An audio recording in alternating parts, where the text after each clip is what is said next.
সালাত পরিত্যাগের বিধান। কালেমার সাক্ষ্য দেওয়ার পর সালাতে ইসলামের অধিকতর গুরুত্ব ও তাগিদপূর্ণ রুকন বা স্তম্ভ এবং ইসলামের সবচেয়ে বড় আনুষ্ঠানিকতা, প্রতীক ও উত্তম ইবাদত। এজন্যই আল্লাহ তাআলা সালাতকে ঈমান নামে অভিহিত করেছেন। যেমন তার বাণী, ওয়ামা কানাল্লাহু লিইউদিআ ঈমানাকুম, আল বাকারাহ। আল্লাহ এরূপ নন যে তোমাদের ঈমান অর্থাৎ সালাতকে নষ্ট করে দিবেন। সূরা আল বাকারাহ আয়াত ১৪৩। বিগত শরিয়াত সমূহের মধ্য থেকেও কোনো শরিয়াত সালাতবিহীন ছিল না। আল্লাহ তাআলা ইব্রাহিম আলাইহিস সালাম সম্পর্কে বলেন, রব্বি জাআলনি মুকিমাস সলাতি ওয়া মিন যুররিয়াতি ইব্রাহিম। হে আমার রব, আমাকে সালাত প্রতিষ্ঠাকারী করো এবং আমার বংশধরদের মধ্য থেকেও। সূরা ইব্রাহিম আয়াত ৪০। এবং ঈসা আলাইহিস সালাম সম্পর্কে বলেন, ওয়া আউসানি বিস সলাতি ওয়াজ যাকাতি মা দুমতু হাইয়া। এবং তিনি আমাকে নির্দেশ দিয়েছেন যতদিন জীবিত থাকি ততদিন সালাত ও জাকাত আদায় করতে। সূরা মারিয়াম আয়াত ৩১।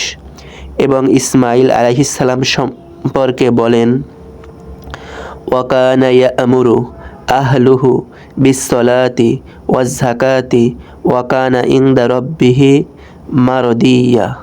সে তার পরিজনবর্গকে সালাত ও জাকাতের নির্দেশ দিত এবং সে ছিল তার রবের সন্তোষভাজন। সূরা মারিয়াম আয়াত ৫৫। যাবতীয় ফরজ বিষয় জিবরাইল আলাইহিস সালাম মারফত নবী সাল্লাল্লাহু আলাইহি ওয়াসাল্লামের উপর ফরজ হয়েছে, কিন্তু সালাতের জন্য তাকে আল্লাহর নিকটে নিয়ে যাওয়া হয়েছে। যখন আল্লাহ তাআলা তার সাথে কথোপকথন করেন এবং তার প্রতি ৫০ ওয়াক্ত সালাত ফরজ করেন, এরপর তা থেকে কমিয়ে ৫ ওয়াক্ত বাকি রাখা হয়, যার নেকি ৫০ ওয়াক্তেরই সমান। আল্লাহরই সকল প্রশংসা ও অনুগ্রহ। সালাত ইসলাম এবং কুফরের মধ্যে পার্থক্য নির্ণয়কারী। রাসূল সাল্লাল্লাহু আলাইহি ওয়াসাল্লাম বলেছেন, মানুষ এবং শিরক কুফরের মধ্যে পার্থক্য সালাত ছেড়ে দেওয়া। সহিহ মুসলিম। তিনি আরও বলেন, আমাদের ও তাদের অর্থাৎ কাফিরদের মধ্যে যে পার্থক্য তা হলো সালাত। অতএব যে সালাত ছেড়ে দিল সে কুফরি করল। আবু দাউদ, নাসাই, তিরমিজি, ইবনে মাজাহ। প্রখ্যাত তাবেঈ শাকিক ইবনে আবদুল্লাহ আল উকাইলি বলেন, সাহাবায়ে কেরাম সালাত ব্যতীত অন্য কোনো আমল ছেড়ে দেওয়াকে কুফরি মনে করতেন না। সুনান তিরমিজি। ওমর রাদিয়াল্লাহু আনহু বলেন, যে ব্যক্তি সালাত ছেড়ে দিল ইসলামে তার কোনো অংশ নেই।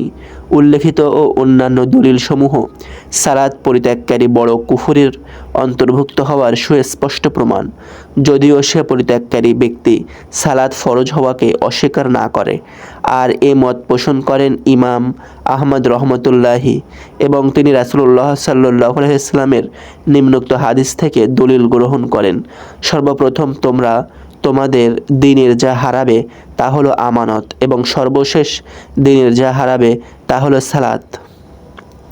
বাইহাকি হাদিসটিকে তার শুআবুল ঈমানে বর্ণনা করেন। ইমাম আহমদ রহমতুল্লাহি আলাইহি বলেন, সুতরাং ইসলাম থেকে চলে যাওয়া সর্বশেষ বস্তু যখন সালাত, তখন যে বস্তুর শেষ চলে যায় সে বস্তু সম্পূর্ণ নিঃশেষ হয়ে যায়। এজন্য আপনাদের দিনের সর্বশেষ অংশ অর্থাৎ সালাতকে যথাযথভাবে আঁকড়ে ধরুন। আল্লাহ আপনাদের উপর রহমত বর্ষণ করুন। ইমাম আহমদের কিতাবুস সালাত। বর্তমান যুগে আমাদের বিশিষ্ট উলামায়ে কেরাম সালাত পরিত্যাগকারীর ব্যাপারে কুফরের ফতোয়া দিয়েছেন, আর তাদের শীর্ষে রয়েছেন মাননীয় সাবেক মুফতি শায়েখ আব্দুল আজিজ ইবনে আবদুল্লাহ ইবনে বাজ ও আল্লামা মুহাম্মদ ইবনে উসাইমিন রহমতুল্লাহি আলাইহি। সালাত পরিত্যাগকারীর ফতোয়ার ভিত্তিতে কতিপয় বিধান আরোপ হয়। সালাত পরিত্যাগকারীর ইহকালীন বিধান। সালাত আদায়কারী মুসলিম নারীর সাথে বেনামাজির বিয়ে দেওয়া নাজায়েজ। তার অভিভাবকত্ব বিলুপ্ত। তার জবাহকৃত মাংস খাওয়া নাজায়েজ। সে তার কোনো আত্মীয়ের সম্পত্তির অংশ পাবে না, তেমনি তার আত্মীয়গণও তার থেকে কোনো অংশের অধিকারী হবে না। মারা গেলে তার জানাজা আদায় করা যাবে না। তার ক্ষমা ও করুণার জন্য দোয়া করা যাবে না। মুসলিমদের কবরস্থানে দাফন করা হবে না এবং সে দ্বীনী ভাই হিসেবে গণ্য হবে না, বরং তার থেকে বিমুখ হওয়া ও তার সাথে ভ্রাতৃত্ব বন্ধন ছিন্ন করা ওয়াজিব। শায়খ মোহাম্মদ ইবনে উসাইমিনের সালাত পরিত্যাগকারীর বিধান নামক রিসালা থেকে সংকলিত। খ সালাত পরিত্যাগকারীর পরকালীন বিধান। এক, বেনামাজিকে কবরে শাস্তি দেওয়া হবে। যেমন সহিহ বুখারীতে নবী সাল্লাল্লাহু আলাইহি ওয়াসাল্লামের এক স্বপ্নের বর্ণনা রয়েছে, তিনি চিত অবস্থায় শায়িত এক ব্যক্তির নিকট আসলেন। এমত অবস্থায় একটি পাথর হাতে দাঁড়িয়ে রয়েছে, অন্য একজন অতঃপর সে উক্ত পাথর দিয়ে তার শায়িত ব্যক্তির মাথায় আঘাত করেছে, যার ফলে তার মাথা চূর্ণ বিচূর্ণ হয়ে যাচ্ছে। পাথরটি ছিটকে দূরে চলে যাচ্ছে। পুনরায় সে দৌড়ে গিয়ে পাথরটি নিয়ে ফিরা মাত্র উক্ত ব্যক্তির মাথা পূর্বের ন্যায় ঠিক হয়ে যাচ্ছে। পুনরায় ওই ব্যক্তি আপন স্থানে ফিরে তাকে ওইভাবেই শাস্তি দিচ্ছে যেভাবে প্রথমবার দিয়েছিল। নবী সাল্লাল্লাহু আলাইহি ওয়াসাল্লাম যখন ওই ব্যক্তির ব্যাপারে জিজ্ঞাসা করেন, তখন দুই ফেরেশতা তাকে অবহিত করেন যে এ তো ওই ব্যক্তি যে কুরআন পড়তো কিন্তু তার প্রতি আমল করতো না এবং ফরজ সালাত ছেড়ে ঘুমাতো। আমার প্রিয় ভাই, দেখুন কত বড় শাস্তি, শুধু এজন্যই যে বেনামাজি ফরজ সালাতকে মাথায় বড় বোঝা মনে করত, তাই মাথায় পাথর মেরে মেরে শাস্তি দেওয়া হচ্ছে। আল্লাহ আমাদেরকে এ থেকে রক্ষা করুন। 2, কিয়ামতের দিন কাফের সর্দার কারুন, ফেরাউন, হামান ও উবাই ইবনে খালাফের সাথে বেনামাজির হাসর হবে। যেমন হাদিসে এসেছে, যে ব্যক্তি সালাতের হেফাজত করল, সালাত তার জন্য কিয়ামতের দিন জ্যোতি, প্রমাণ ও নাজাতের ওসিলা হবে। আর যে সালাতের হেফাজত করল না, তার জন্য সালাত কিয়ামতের দিন জ্যোতি, প্রমাণ ও নাজাতের ওসিলা হবে না। এবং কারুন, ফেরাউন, হামান এবং উবাই ইবনে খালাফের সাথে তার হাসর হবে।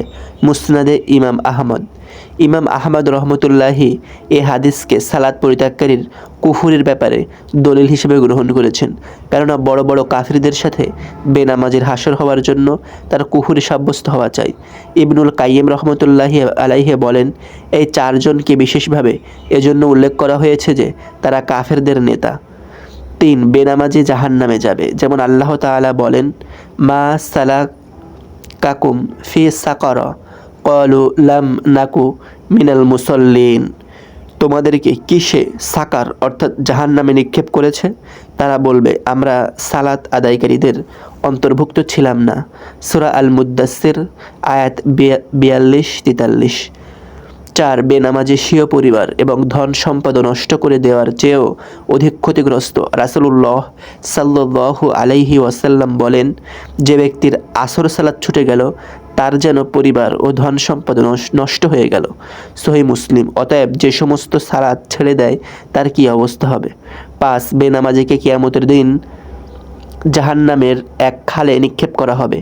যেমন আল্লাহ তাআলা বলেন, ফাখলাফা মিন বা'দিহিম খলফুন আদাউ সলাতা ওয়াত্তাবাউ শাহাওয়াত ফাসাউফা ইয়ালকাউনা গাইয়া। তাদের পরে আসলো অপদার্থ পরবর্তীগণ, তারা সালাত নষ্ট করলো এবং প্রবৃত্তির অনুসরণ করলো, সুতরাং তারা অচিরেই গাইয়া প্রত্যক্ষ করবে। সূরা মারিয়াম আয়াত 59। আপনি কি জানেন গাইয়া কি? গাইয়া হলো জাহান্নামের একটি নদীর তলদেশ, যার গভীরতা অনেক, যেখানে রয়েছে রক্ত ও পুজের নিকৃষ্টতম আস্বাদ। তাফসির ইবনে কাসির। গাইয়ার উক্ত তাফসির আব্দুল্লাহ ইবনে মাসউদ থেকে বর্ণিত হয়েছে, যেমন ইবনুল কাইয়িম রহমতুল্লাহি কিতাবুস সালাতে উল্লেখ করেছেন।